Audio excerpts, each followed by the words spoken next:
John stepped off the train at Oxford Station on a cool morning. The air smelled of rain and old books. "So this is the city of thinkers," he whispered. Stone towers and green lawns stretched before him. A small sign read, "Welcome to the University of Oxford." "I've dreamed of this since high school," John said softly. His guide, a cheerful student named Emily, waved at him. "You must be John, ready for your tour?" "Absolutely," he said. "Teach me something smart." Emily laughed. "That's easy. At Oxford, we ask before we answer." They walked through the famous quad surrounded by ancient buildings. "This college was built in the 1500s, Emily explained. "So much history," John said, looking up at the carvings on the walls. "And so many students walking in their professors' footsteps." "Exactly," Emily said, "but every generation asks new questions." "Like what?" John asked. "How can knowledge serve kindness, not just power?" she said thoughtfully. John smiled. "That's the best question I've heard all week." They passed a group of students debating under an old tree. "They do this every day?" John asked. "Yes," Emily laughed. "We call it intellectual exercise." "Looks like brain gym," John joked. Inside the library, the smell of parchment filled the air. "This is the Bodleian Library," Emily whispered. "Books older than countries." John ran his hand along the wooden shelves. "Knowledge feels heavier when it's real," he said softly. "Because it carries time," Emily replied. They entered a small reading room with sunlight streaming in. "Students sit here for hours," Emily said.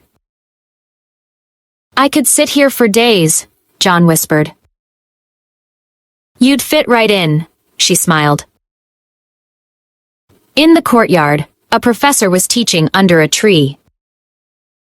"He teaches philosophy outside?" John asked. "Yes," Emily said. "He says ideas need fresh air." John laughed. "I like that professor already." They crossed a small stone bridge over a calm river. "That's the River Cherwell," Emily said. "Many students go punting there."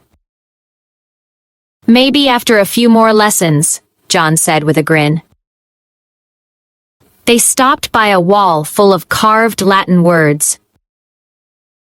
"Do you know what this says?" Emily asked. "Something smart, probably," John joked. She smiled. "It means, learning never ends." "That's comforting," John said. "It means I am not late." They sat on a bench near a fountain. "So, John," Emily said, "what's your field of study?" "Artificial intelligence," he replied. "But lately, I study hearts more than codes." "That's the future," Emily said softly. "Human intelligence." "And humility," John added. "Machines never ask why. People do." Emily nodded. "That's why education matters."